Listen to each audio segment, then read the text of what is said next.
Hey everyone, and welcome to another deep dive with us. Today, we're getting our hands dirty, diving deep into the world of a metal sawing machine operator.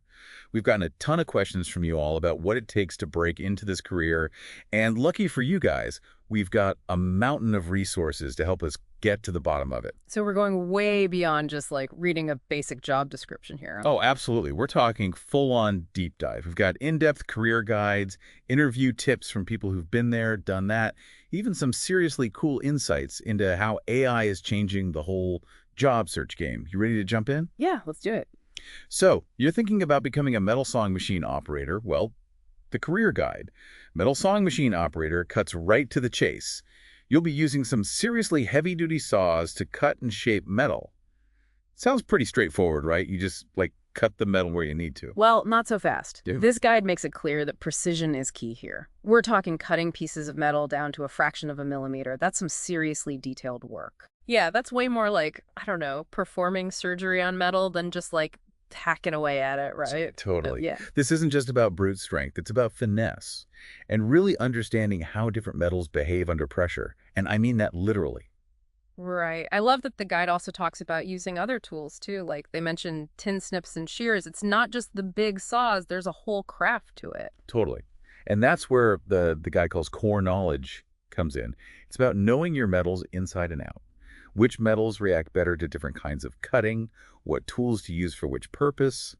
That's what separates the pros from the, well, not pros. Yeah, you got to know your stuff. So let's talk about the day-to-day reality of this job. Our guide doesn't sugarcoat it. The work environment can be pretty demanding, right? We're talking noise, dust, maybe not the best place for a relaxing lunch break. Yeah, you're not wrong about that. But one thing that surprised me when I was reading through this guide was the emphasis on teamwork. Remember that typical interactions section? They're constantly collaborating with engineers, designers, even sometimes working directly with clients. Oh, yeah. So it's not just you and a giant hunk of metal. Exactly. Yeah, It's about being part of a bigger process, which I think is pretty cool. definitely. And speaking of bigger picture stuff, the guide talks about how technology is changing the game here. Like automation is starting to become a bigger deal in the metalworking industry, right? Huge deal. And it kind of makes you wonder, what's going to happen to all these skilled machine operators with all these high-tech robots moving in? Yeah, that's a big question. It's not like these jobs are just going to disappear overnight, right? Right. The guide seems to suggest that the key is going to be adaptability.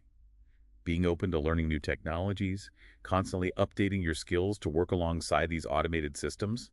It's like learning to be the robot whisperer or something. I like that. Robot whisperer. That's going on my business card.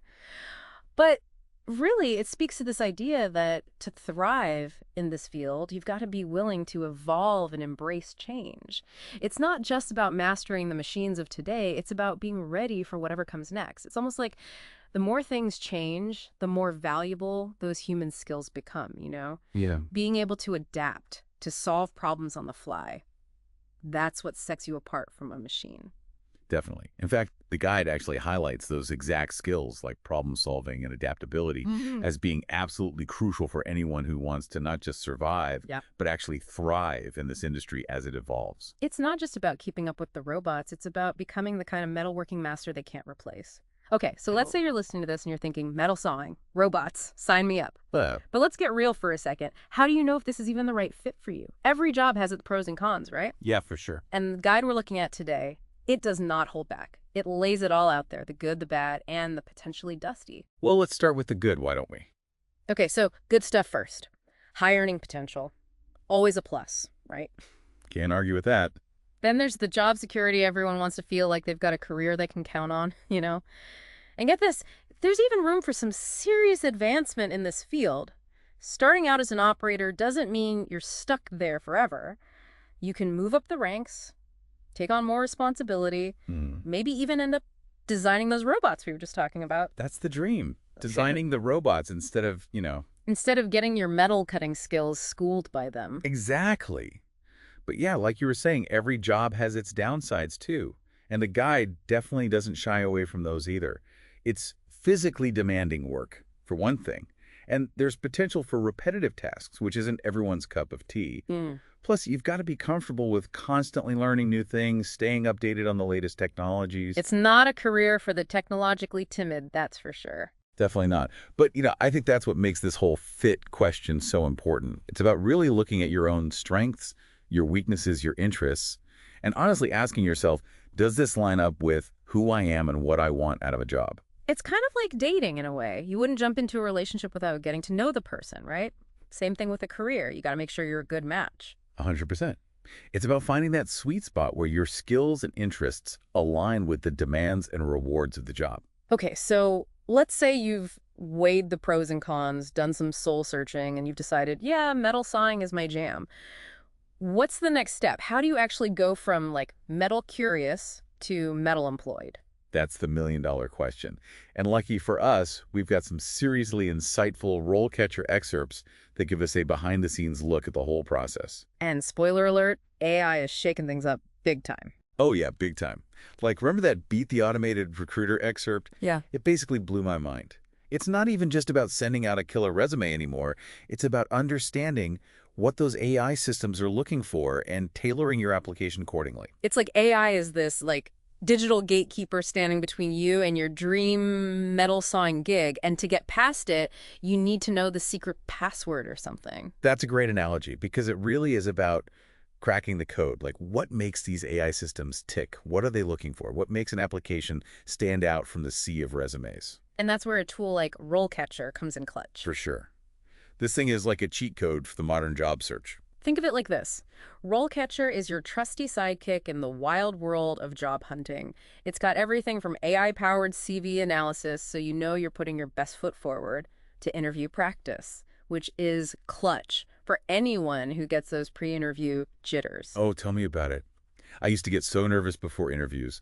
My hands would sweat, my voice would crack. It was a whole thing. But having a tool like RoleCatcher to help you prepare, it just gives you that extra boost of confidence, like you've got this. Totally. And it's not just about calming your nerves. It's about actually giving you the tools and strategies you need to crush it in the interview. And the coolest part, RoleCatcher can even help you get noticed by employers who are actively looking for someone with your skills. Right. So instead of just hoping your resume ends up in the right hands, you're actually getting your name and your skills in front of the people who matter. It's like, forget playing hard to get, we're going straight to the top of the pile.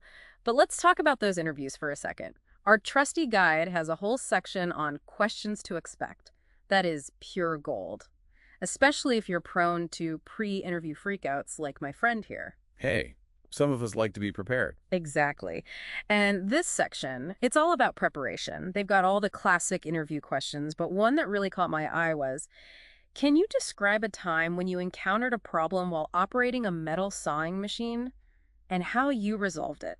Ah, the classic, tell me about a time you failed question. It's not just about showing off your skills, it's about showing how you handle challenges, how you think on your feet. It's like anyone can operate a metal sawing machine when everything's going smoothly. It's how you deal with those unexpected snags that really shows what you're made of. Totally. And I think that speaks to a larger point about this whole field. It's not just about the technical skills, it's about having the right mindset. You've got to be able to think critically, solve problems creatively, and stay calm under pressure.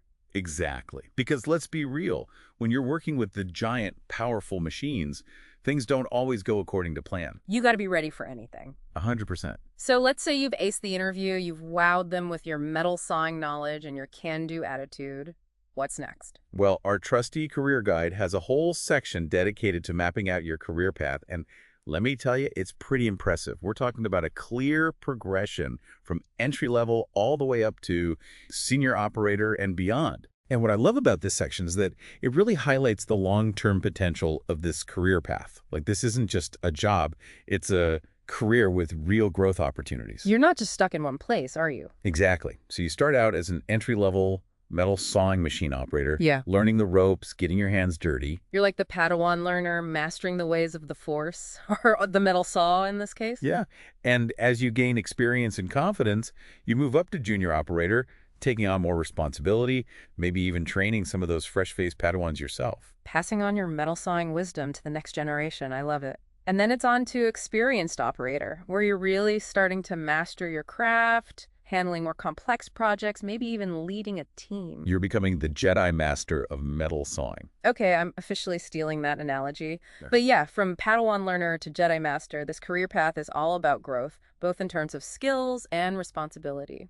Totally. And let's not forget about the top of the metal sawing mountain, senior operator. Mm. At this level, you're not just operating the machines, you're basically running the show. You're leading teams, managing projects, optimizing processes. You're like the CEO of metal sawing. Talk about a career glow up. Right. From cutting metal to calling the shots, that's a pretty inspiring trajectory. So we've covered a lot of ground here. Let's take a minute to recap, bring it all together. Sounds good to me. Okay, so we started out talking about what it actually takes to be a metal sawing machine operator, and it turns out it's way more than just like pressing a button and watching the sparks fly. It's a skilled trade that requires precision, attention to detail, and a deep understanding of how different metals behave. Right, and it's also a career that's constantly evolving with technology like automation changing the game every day. Which means adaptability and a willingness to learn new skills are going to be key for anyone who wants to stay ahead of the curve. Absolutely. And speaking of staying ahead of the curve, our trusty career guide doesn't shy away from the big questions. Remember that section on the potential impacts of automation? Oh yeah, how could I forget? It kind of left me wondering, like, what's the future of this field going to look like? Right. It's like, will robots eventually take over all the metal sawing jobs? Or will there always be a need for that human touch, that artisan's eye that no machine can replicate? That's the million-dollar question, isn't it? And honestly, I don't think there's an easy answer. It's something anyone considering this career path really needs to think about. For sure. It's about weighing the potential risks and rewards and deciding, like, is this a field where I can see myself building a long-term successful career? It's like, do you want to become a master of the machines or maybe focus on developing those uniquely human skills that no robot can replicate? Right. It's about finding your niche, your edge, in a world where technology is constantly evolving. It's about choosing your own adventure, but in the exciting world of metalworking. Exactly. And hey, if this deep dive has you fired up and ready to explore the world of metal sawing, don't forget about our trusty sidekick, RoleCatcher. It's your one-stop shop for navigating the sometimes scary, often confusing world of job hunting. Seriously, this tool is a game changer. Whether you're crafting the perfect resume, practicing your interview skills, or just trying to figure out how to get your name and your skills in front of the right people, RoleCatcher has got your back. Consider it your secret weapon for career success. And on that note, it's time for us to hang up our hard hats and wrap up this deep dive into the world of metal sawing machine operators. It's been real, folks. Remember, if you're looking for a career that's both hands-on and always evolving, metal sawing might just be the perfect fit for you. Until next time, keep those sparks flying.